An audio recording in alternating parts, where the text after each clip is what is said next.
যাও, বেরো, যাও এখান থেকে। শোনো, তুমি শিয়া, তুমি কখনো এই মসজিদে ঢুকবা না। যাও, বেরো। এই তুমি এসো, তুমি সুন্নি, যাও বেরো। এই মসজিদে কখনো আসবে না। আমার মসজিদে কোনো সুন্নি আসবে না। যাও। এই তুমি দেহবন্দি না? যাও, বেরো। কখনো এই মসজিদে ঢুকবা না। এই তুমি আহলে হাদিস না? যাও, বেরো, বেরো, যাও। তুমি চরমুনাই, কোনো চরমুনাই এই মসজিদে আসবে না। যাও, বেরো, বেরো। তুমি জামাতে ইসলাম করো না? তুমি জামাতে ইসলাম করো। কোনো জামাতে ইসলাম এই মসজিদের স্থান নেই। কোনো দলদারিত্ব হবে না। যাও। হুজুর হুজুর, দাঁড়ান। হুজুর, সভাপতি সাহেব তো পাগল হয়ে গেছে, মাথা খারাপ হয়ে গেছে ওনার। কেন, কি হয়েছে? উনি একে একে মসজিদ থেকে কয়েকজন মুসল্লিকে বের করে দিচ্ছে। বের করে দিচ্ছে কেন? সে তো আমিও বুঝতে পারছি না। আপনি চলেন, না বড় একটা গ্যাঞ্জাম হয়ে যাবে না, দেরি করা ঠিক হবে না। আসেন। আচ্ছা চলো যে দেখি কেন সেই কাজ করছে। এই দেখেন, মসজিদের সকল মুসল্লিকে সেক্রেটারি সাহেব বের করে দিয়েছে। কি ব্যাপার সেক্রেটারি সাহেব, আপনি এটা কি করলেন? ব্যাপার কিছুই না। তাহলে এই দলগুলোকে কেন মসজিদ থেকে বের করে দিলেন? দেখেন হুজুর, আমি ওইসব ভাগাভাগির মধ্যে নাই। কিন্তু আপনার কথা কাজে তো কোনো মিল পেলাম না। আপনি যা বললেন তার উল্টোটা করলেন। মানে? আপনি ইসলামের মধ্যে দল ভাগাভাগি করছেন। আপনি জানেন না আপনি কত বড় অন্যায় করছেন। শোনেন হুজুর, আমি ভাগাভাগি পছন্দ করি না। আমি চাচ্ছি সবাইকে এক করতে। তাই না? হ্যাঁ, আমার একটা কাজ করে দেবেন? কি কাজ?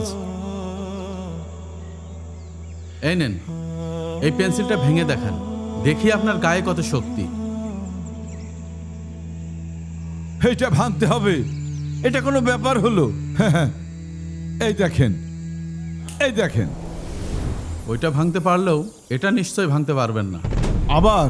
হ্যাঁ, এটাও ভাঙেন। এটা ছেলেপিলের মতো কাজ? এটা কোনো ব্যাপার হলো?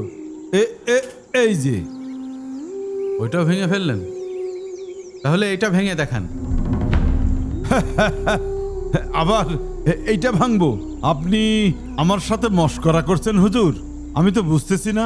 যা বললাম তাই করেন। আচ্ছা, এই যে ভাঙা হয়ে গেল। আমি হার মানলাম, আপনার গায়ে অনেক শক্তি। ওগুলো তো সব ভেঙে ফেললেন, তাহলে এগুলো একসাথে ভেঙে দেখান তো। কি বলেন হুজুর? এগুলোও ভাঙতে হবে? হ্যাঁ। আচ্ছা, ঠিক আছে।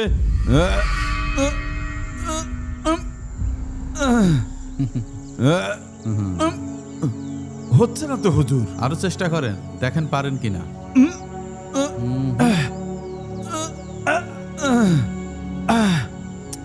না, এ তো হচ্ছে না। আমি আপনাকে এটাই বোঝাতে চেয়েছি। মানে কি বোঝাতে চেয়েছেন? শোনেন ভাই, শিয়া, সুন্নি, হানাফি, দেওবন্দি, চরমোনাই, জামাতে ইসলাম, আহলে হাদিস, আমরা যদি সব এক হতাম তাহলে কি হতো? তাহলে সারা বিশ্বের মুসলিমরা এত নির্যাতিত হতো না। জি হুজুর, আপনি একদম ঠিক কথা বলেছেন।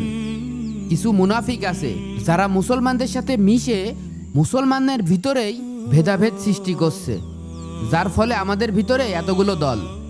শুধুমাত্র আমাদের এই ভাগাভাগির কারণে ইহুদি খ্রিস্টানরা আমাদের উপর বোমা বর্ষণ করছে, আমাদেরকে কচু কাটা কাটছে।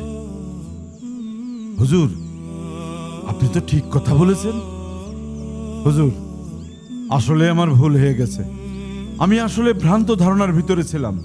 আসলে মুসলিম বিশ্ব যদি আজ এক হতো, তাহলে কাফের জালিম ওই মুশরিকরা আমাদের কিছুই করতে পারতো না। খুব খাঁটি কথা বলেছেন হুজুর, খুব খাঁটি কথা বলেছেন। আমাকে মাফ করে দেন হুজুর, আমার ভুল হয়েছে।